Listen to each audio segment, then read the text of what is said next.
If you were on Twitter the day Ness got buffed, you probably saw the clip I just showed you, and you probably have a lot of questions and a lot of doubts about the viability of this combo route.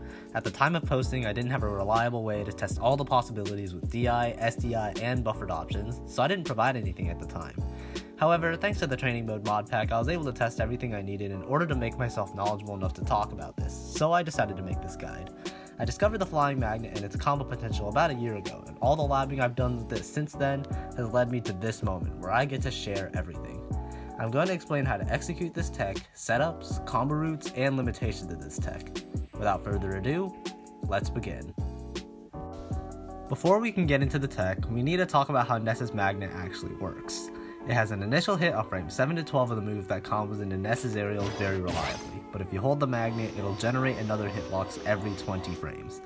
Thus, if you input a magnet with good momentum and hold the special button down, both hits will link into each other. The second hit has much more frame advantage than the first due to being able to let go of the magnet the instant the second pulse connects. If you watch Ruski Nerd's tutorial on multi-mags, he uses this property to carry the opponent across the stage with repeated double jump cancelled held magnets. You might have seen him briefly go over the frame 1 double jump cancelled magnet variant in his guide, and this is exactly what I'm going to talk about in depth.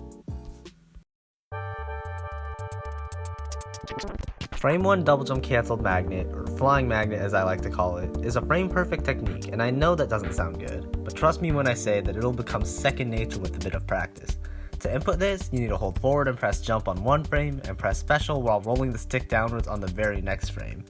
If done correctly, Ness should get a momentum boost diagonally forward and up with his PSI magnet. The amount of momentum you get will depend on what direction your stick was pointing during the jump. So if you simply held down and forward the entire time, you won't get as much momentum as if you held hard forward during the jump. Having max momentum is the key to making these combos consistent no matter how well your opponent SDIs the magnet. You can also turn around, be reversed, and wave bounce the magnet exactly as you would with a normal double jump cancelled magnet. To combo into the second hit of magnet, simply hold down the special button until the second pulse comes out, then release the special button as soon as possible, similar to how you would execute multi-mags. However, with this tech, the opponent will have to be in the air for both hits to connect. First, let's talk about how you can set up into flying magnet. The elephant in the room here is falling up air at low percents. You'll have to adjust yourself based on how they DI. You'll have to dash forwards a bit on DI out before jumping, and you'll have to jump slightly back on DI in. It's usually not feasible to react to the DI though. It's more optimal to read the way they DI due to how large the angle difference is. The tricky part here is making sure that you get a flying held magnet with the maximum momentum regardless of how you respond to the DI, which again is done when you're holding straight forwards when you jump. Another good setup into flying held magnet is fair at low to mid percents. On certain characters, you can confirm into flying held magnet regardless of how they DI. However, most characters only get hit by one pulse on proper DI.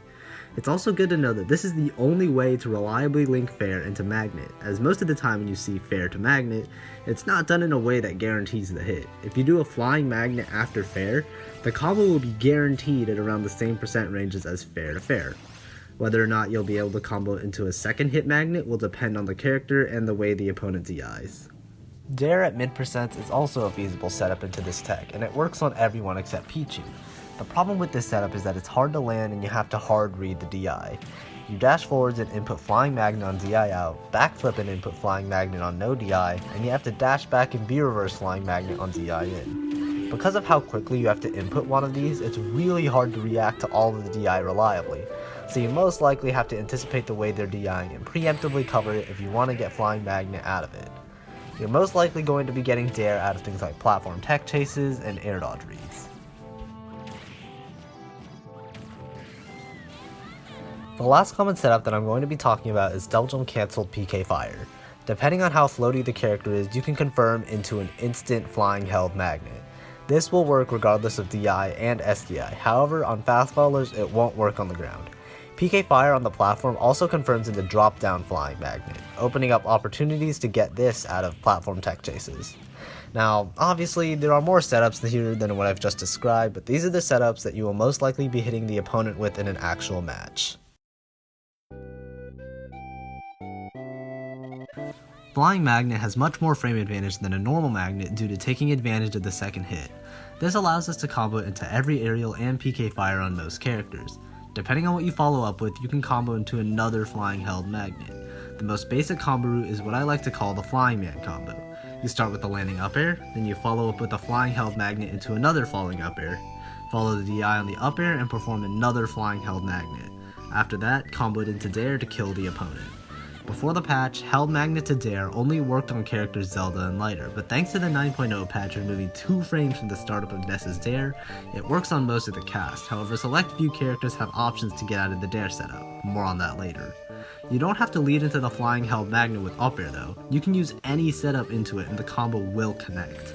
Depending on the character, you may also need to do an extra loop of this in order to make this combo actually kill. On floaty characters, you can combo the flying held magnet into PK fire and string that into another flying held magnet and, well, you get the point. This can go on as long as you like and you can finish it with the flying held magnet to dare as usual. PK fire is also the same frame as dare, so the characters that can get hit by held magnet to dare also get hit with held magnet to PK fire. This isn't always feasible to land in a real match, however. Your inputs must be near perfect for this to be inescapable with perfect DI and SDI, and the full combo only works on floaty characters. On anyone else, you'll most likely be hitting one loop of this into a follow-up out of PK fire. Chances are, in a real match, you won't always be able to fish for the death combo, as competent opponents will be mixing up their DI well and making it hard to read.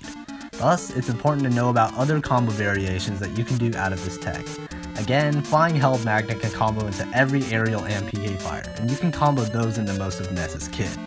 Essentially, you can use Flying Held Magnet to combo into whatever you want.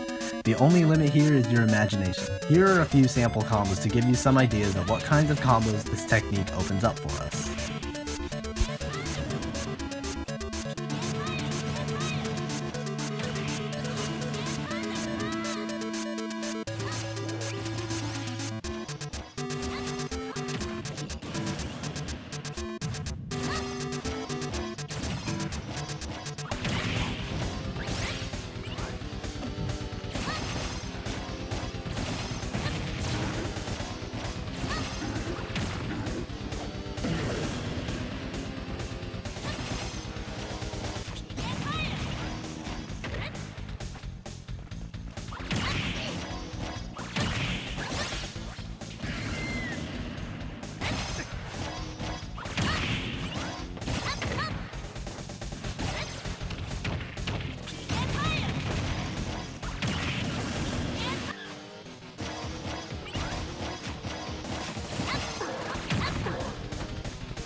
So we know that Flying Held Magnet combos into almost anything our minds can imagine, but what can't it do?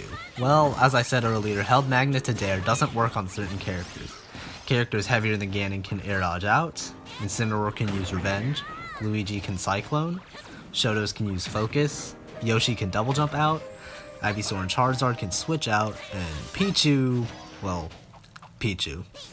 This also means that Held Magnet to PK Fire won't connect on these characters as well, excluding Luigi because Cyclone loses to multi-hits. Those characters aside, getting combos like this on fast followers, like Foxy or Ninja, while not impossible, is very unforgiving. Your positioning with the Flying Magnet must be near perfect for both hits to connect, and off stage it's really hard to connect dare out of it.